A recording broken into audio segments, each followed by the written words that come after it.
ourselves, what kind of world, what kind of community are we leaving for our children's generation? And I think that brings us back to like at the beginning of our conversation where I was saying, I think people are afraid of how awesome they are.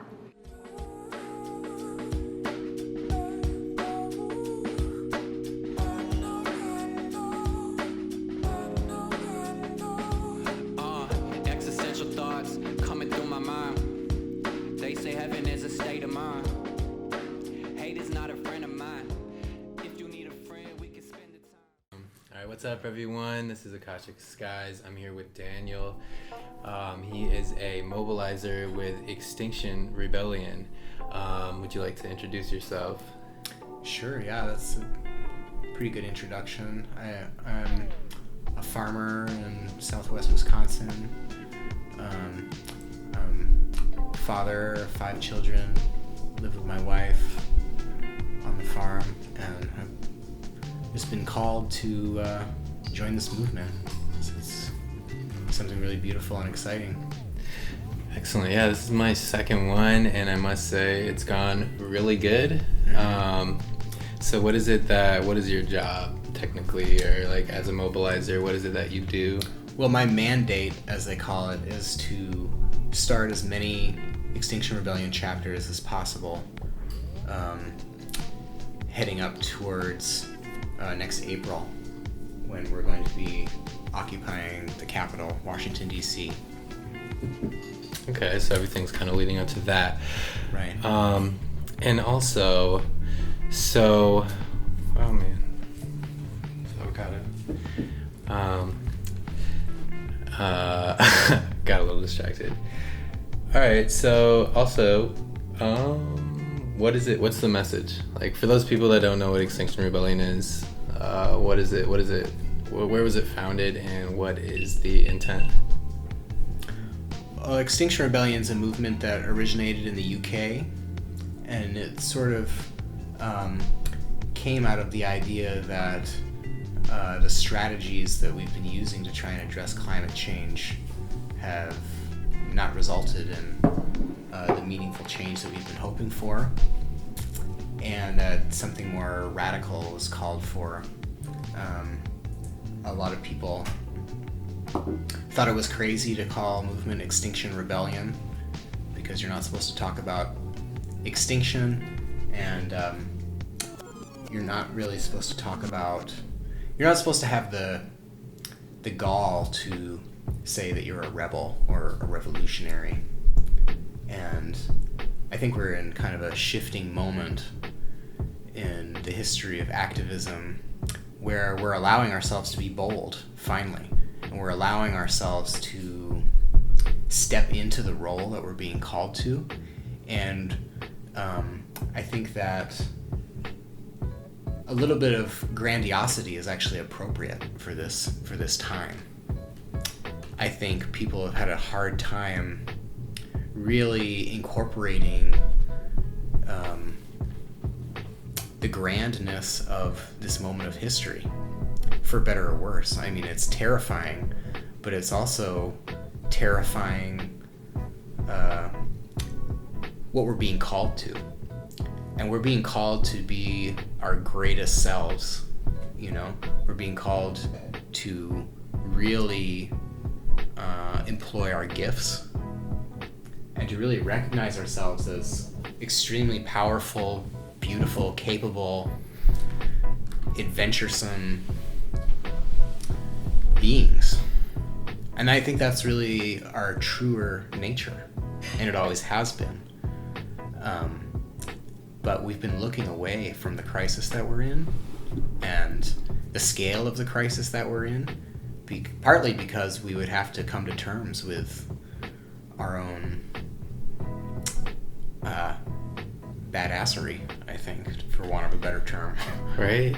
Yeah, and empowerment seems to be a big theme right now, just like in the spiritual world and every world, just recognizing our divinity and our power and standing up together for the earth. Like, what better cause? Right, you know? Exactly.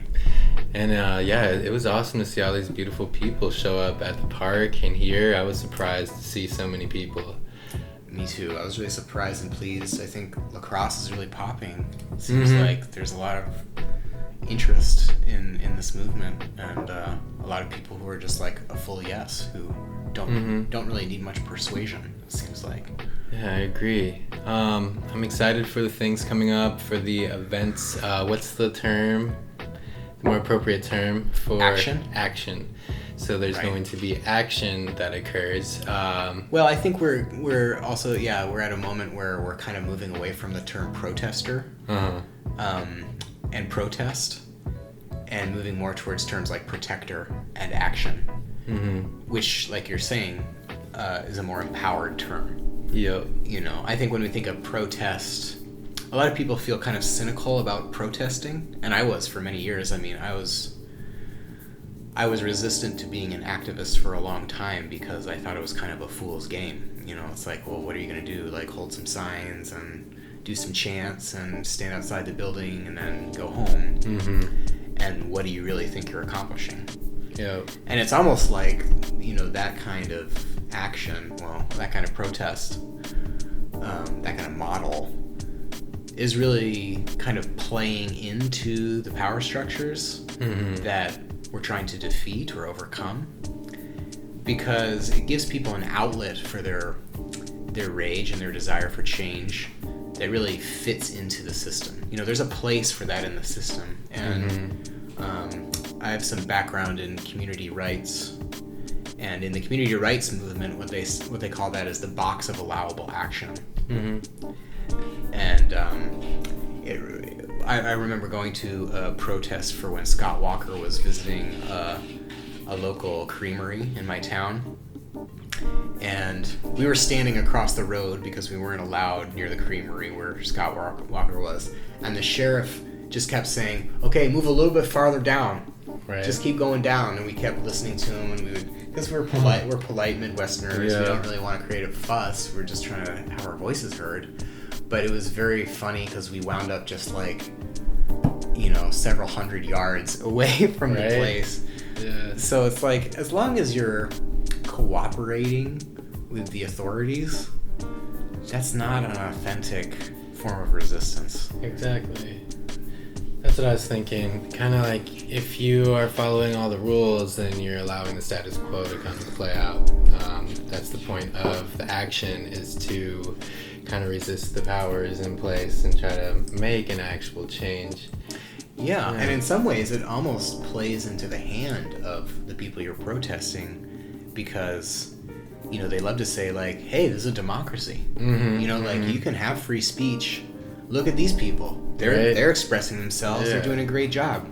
So it's kind of like helping to disguise the oppression that's going on. Never thought of it that way. So it's almost like a performative act that is,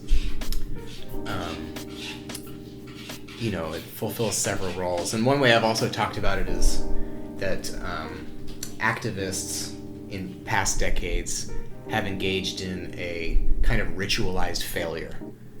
That, you know, failing is how we perceive of activism. Like, we're gonna go, we're gonna lock down, and then we're gonna get arrested, and we're gonna fail righteously, and it's not gonna change, but like, I did it, you know. I went there and I pushed back, and they arrested me. Right. And I mean, arrest plays into Extinction Rebellion's strategy for sure. I mean, we're sort of emulating the fill the jails strategy of Ghandi and Martin Luther King. But it's for a purpose. Okay. Right? It's a strategy that is meant to accomplish something that's very concrete. Definitely. And then what would you, to further explain what that concrete strategy is, just a little bit more? Well, we're basically, in a nutshell, what we're trying to do is break through the trap that we've been put in politically. Because we all live in this story that we inhabit a democracy that has democratic processes, but it's almost like common knowledge that that's not really the case. Right? It's actually the wealthy, extremely wealthy, and people who are in positions of political power, who are aligned with those people of wealth that are making the real decisions in our society. So what our action is directed towards and what it's targeting is that sort of showcase of democracy, or that, like, what Jane Ann Morris called the democracy theme park, democracy amusement park. So we're trying to re-democratize the system and it's really kind of a gamble, that democracy is going to be able to address the problems that we're in.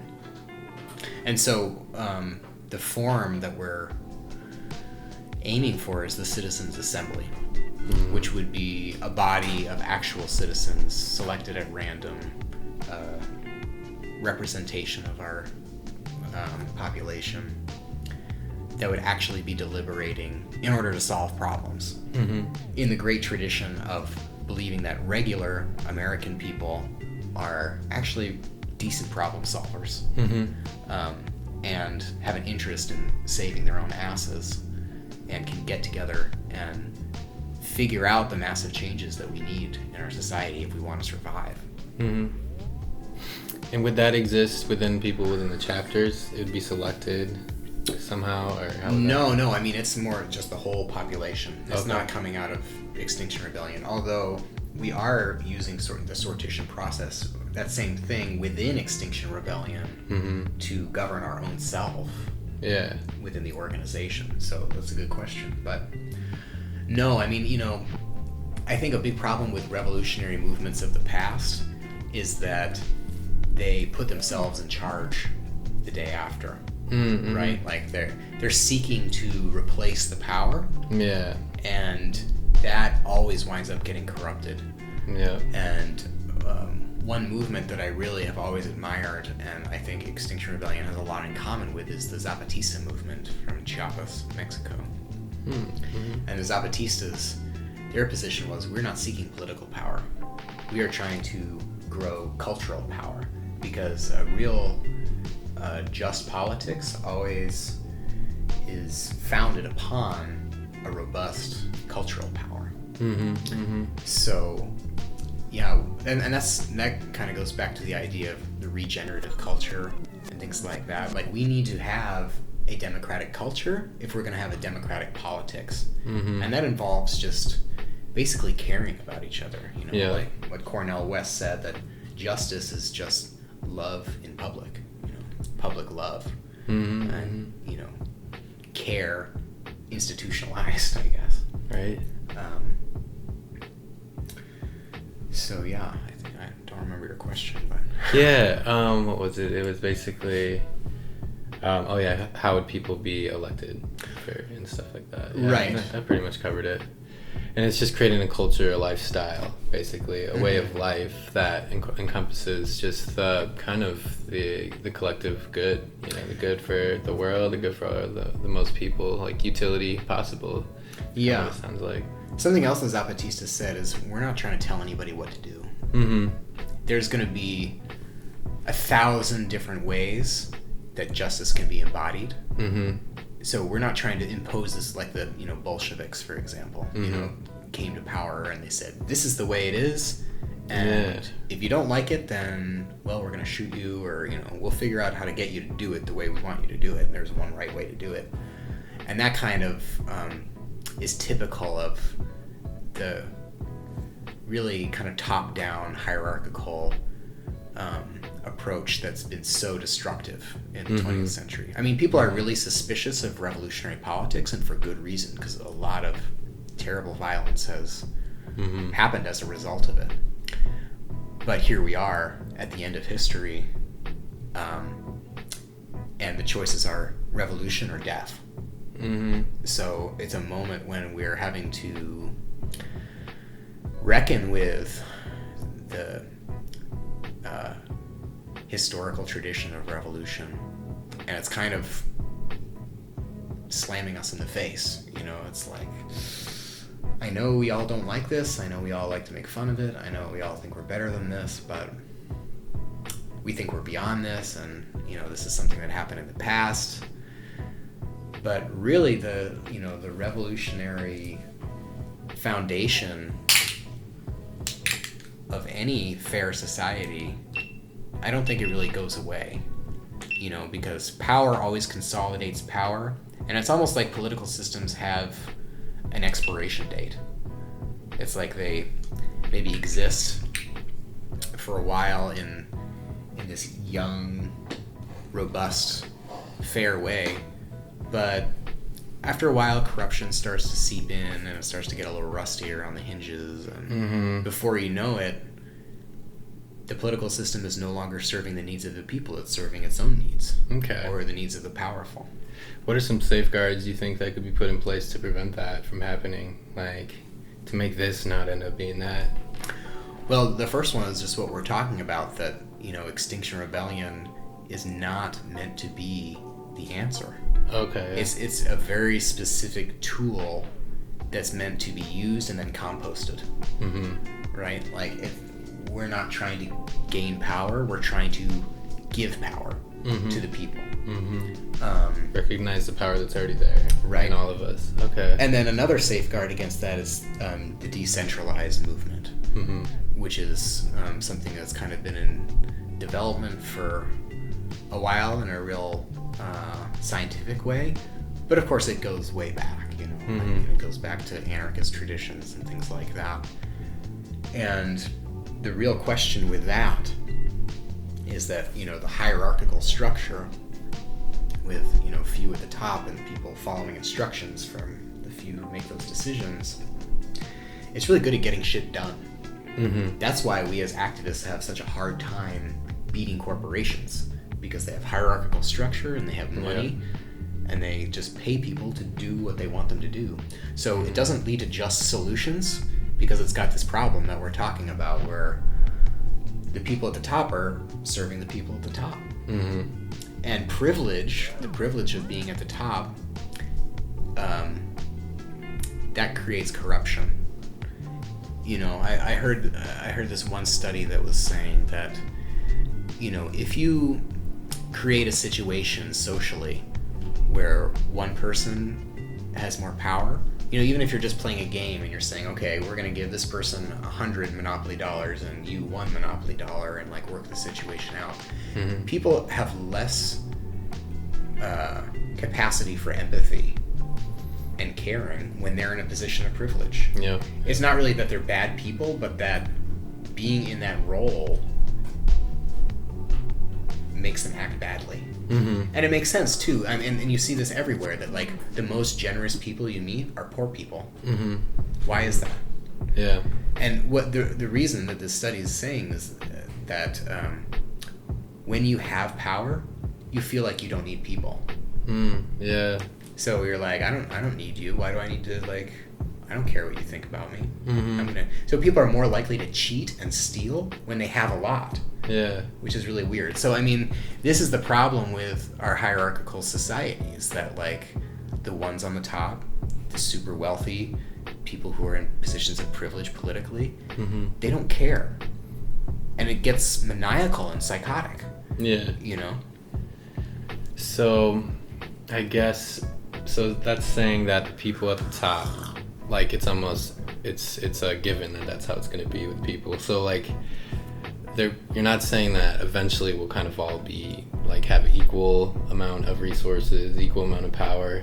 The goal is to level out the playing field so you don't have that as much, but will there still be superpowers in the future that you're looking in our vision? In your vision, yeah. I think the problem with leveling the playing field is it requires a leveler. Yeah. You know what I mean? And who has that power? Yeah. Right, so you're kind of just like outsourcing that power. But the decentralized movement, which, like I'm saying, has been evolving and like they're troubleshooting. They've been engineering this system. Yeah. When I say they, I just mean like people involved in the activist world have been working on this and failing and failing and failing. It's a very like Samuel Beckett, the playwright, said, like, you fail and you fail again and you fail again and you fail better. Mm-hmm. So that's like the engineer's standpoint too, of like, where is the system failing? But the decentralized model, it's like, how do we build a structure that's non-hierarchical, but that can also get shit done? Yeah. Because I mean, it's very easy to say like, no hierarchy. That was kind of Yeah. the spirit of the 60s and the hippies, right? Yeah. They're like, we're gonna smash hierarchy and we're just gonna be, and we're just gonna be free. No structure. Mhm. Freedom equals no structure. And what happens when you do that is that the structure and the hierarchy reemerges, but it's invisible, Oh yeah. right? Because there's always structure. You can't eliminate structure because humans are naturally social and they build social structures. Exactly. So yeah. you say we're smashing all hierarchy and structure, and before you know it, the most powerful, charismatic person is ruling everything. Right. Yeah. But when you try and address it, they say, "What are you talking about? We have no structure here." right. Doesn't everyone agree with me that we don't have any structure here? Oh yes, of course we do. That's how you get cults. Right. So exactly. So Yeah. we've failed many times in that way. But what people, the engineers, have been saying is like, okay, that doesn't work to have no structure. How do we build a very intentional structure Yeah. that's also non-hierarchical? And what it is, it's biomimicry, right? We're Okay, modeling ourselves after ecosystems. Mhm. Ecosystems are very intricate networks of relationships that serve a greater function at the same time that they're serving the function of each of the organisms within it. So that's kind of what we're aiming for, and it's been very intentionally built. They call it an Extinction Rebellion, the SOS, self-operating system. I should know what it is called, but I mean, it's like circles within circles, and there's checks and balances, and there's a lot of very intentional process that's designed to prevent the breakdown of the system. What they call in decentralized organizing, when the system gets cancer and it can no longer fix itself, it gets unhealthy, and then there's really nothing you can do. It's dead, even though it still exists as a system. Everyone knows it's corrupt, and that happens really easily. You see it over and over and over again in decentralized organizing. But I hope they're onto something, you know. Yeah. The cure for the cancer. You know. Right. And just a resilient organism that Yeah. has that regenerative ability. Yeah. Yeah, and we do it every day. Every day we wake up. Every day we survive. Right. So it's like just. So another question: will the revolution be televised? Yeah, that's a really good question. I mean, I grapple with that myself because I was a firm no for a long time. But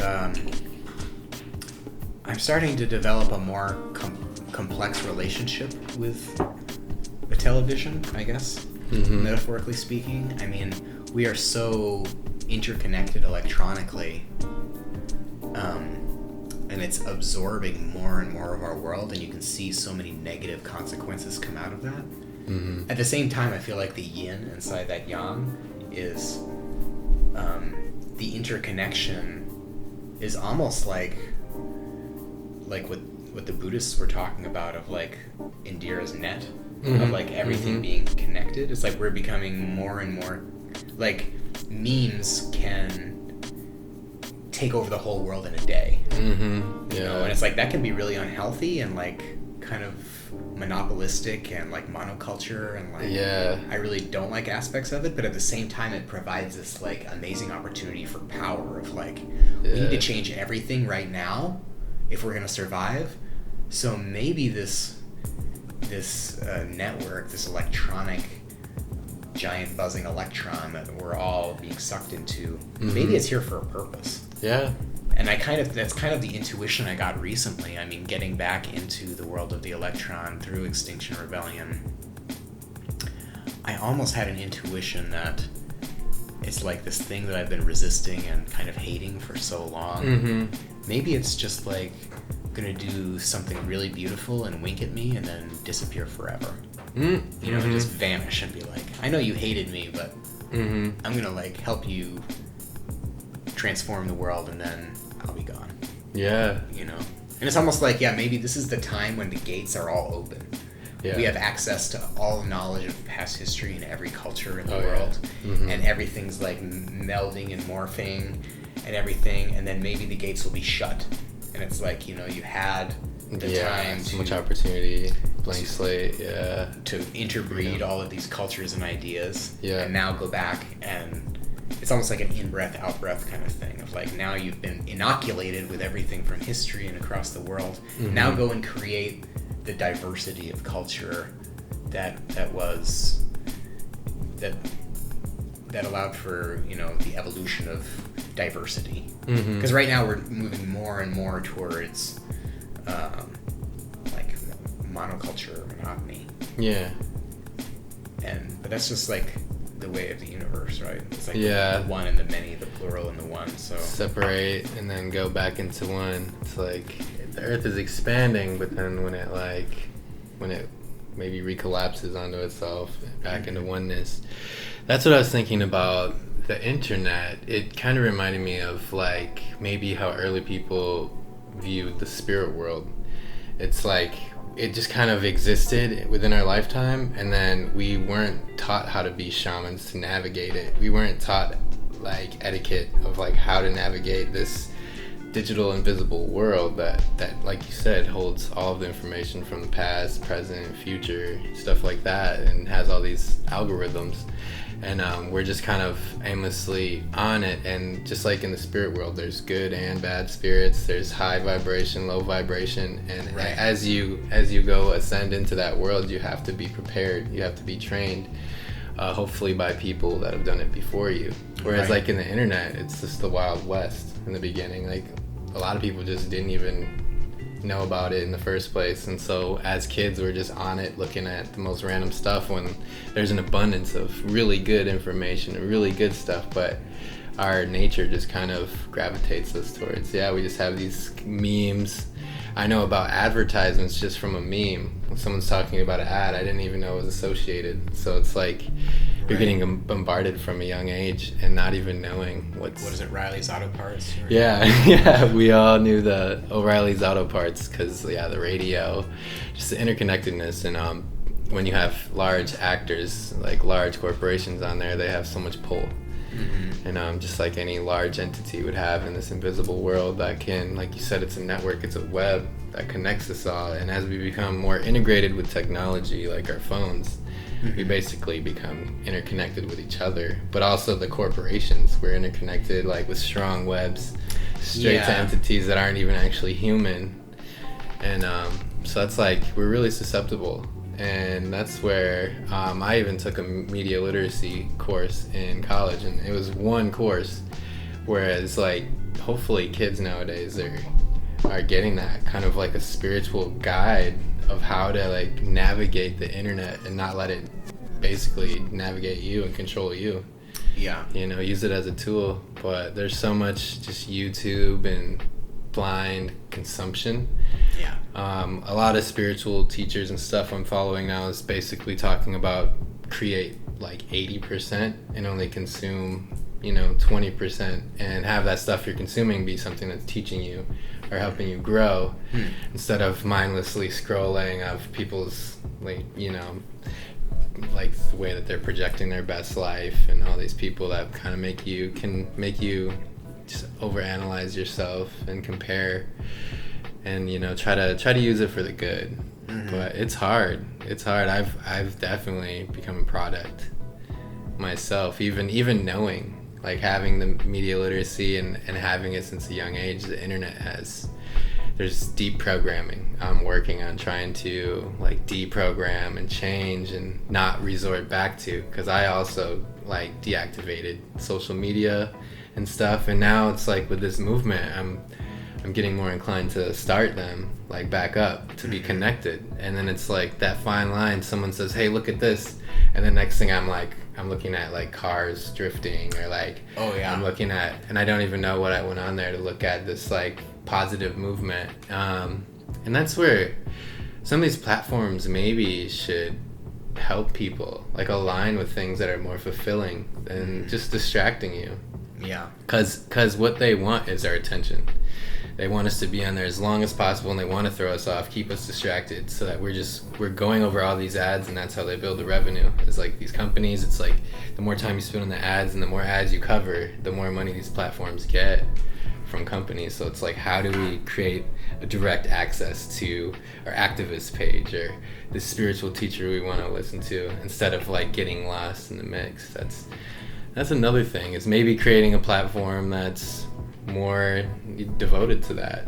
Yeah. It's distraction. I'm really interested in the technology that is geared towards destroying the technology. You know, the self-composting technology is really the only ones I'm interested in, because ultimately I think our freedom lies in abstention or abolishing electronic technology. But like Emerson said, sometimes the only thing that can kill the giant is the giant itself. Yeah. And you have to trick the giant into punching itself in its own head. Yeah. Because we're too small to be able to like do anything to the giant.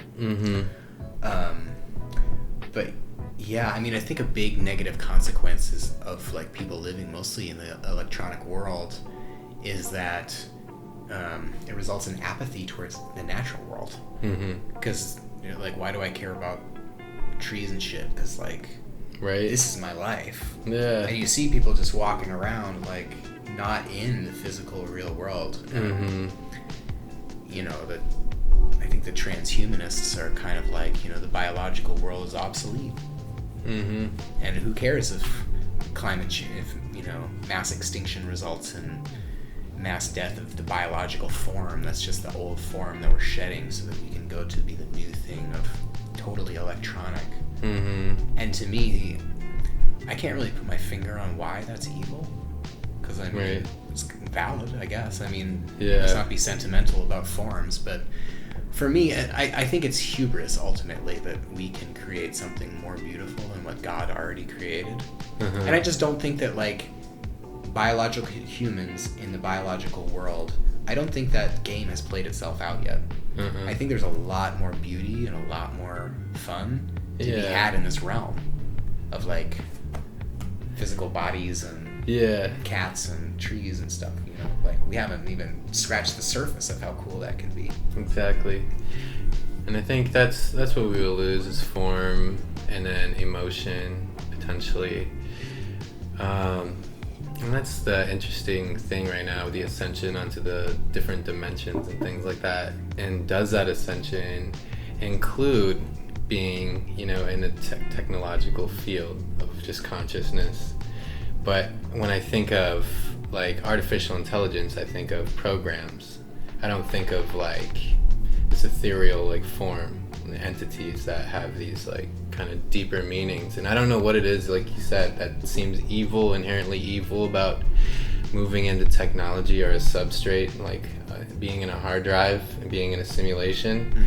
Something about it seems like, you know, you're an automaton at that point. Free will isn't really necessarily, it's like it's the most logical programming. Like you don't make as many mistakes if you're just an algorithm that kind of can calculate, almost probably recalculate the whole like multiverse eventually as it like compounds. So it's but the universe does seem to just want to perceive itself, and what more efficient way to create a ton of artificial layers of intelligence that can just crunch numbers, but then it wouldn't have, like you said, fulfilled the human experience quite yet. So I think I think our time, we're gonna live out longer and probably go to other planets and stuff and try to sustain this one as long as possible as well.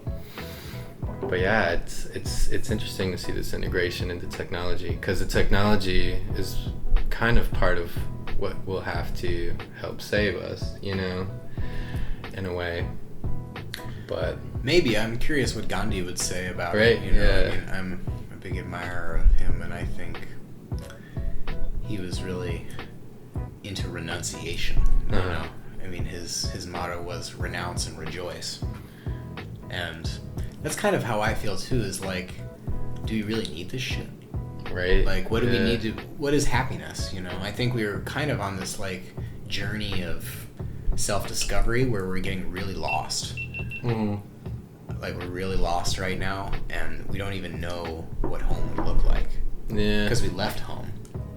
But like, you can't go home again, right? Like everyone's like, you can't turn back the clock, come on. Because I mean, my vision for a beautiful, just future would be very simple technology.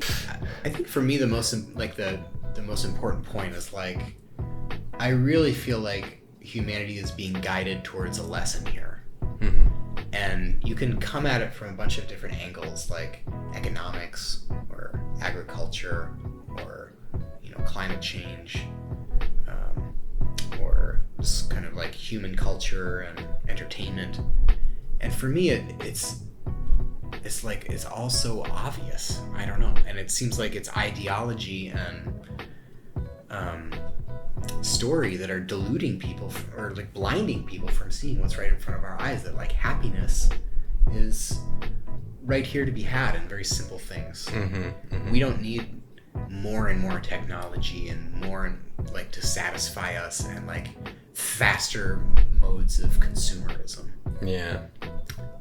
And it's like, what climate change is, to bring it back to XR and everything, it's like the climate problem is actually a climate solution. Like it's the solution to so many other problems, but people just don't want to see it. And for me, that's what it is like a very, and we don't really have terms for it, but I mean a technology that's low impact.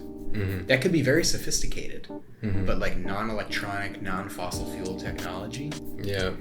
And also using our bodies and our human labor. Mm-hmm. Not in a way of drudgery and like working 16-hour days, but like Peter Kropotkin, the famous Russian anarchist, he had it down like 120 years ago. He had it figured out. Mm-hmm. In the Conquest of Bread, he's talking about it. Like, if we had a society where we were prioritizing justice and really just trying to produce what's essential for our needs and make sure that everyone's well taken care of, people would only have to work 5 or 6 hours a day, 5 days a week, So and do I'm all about it. Most of us would be involved in making food, Yeah. like growing food, raising food, processing food. And it's like, that's not so bad. No, We'd be healthy, happy, robust people. exactly. And people are afraid of that. They're like, you can't turn back the clock. And it's Yeah. like, well, no, you can't, but you do put one foot forward and one foot goes back,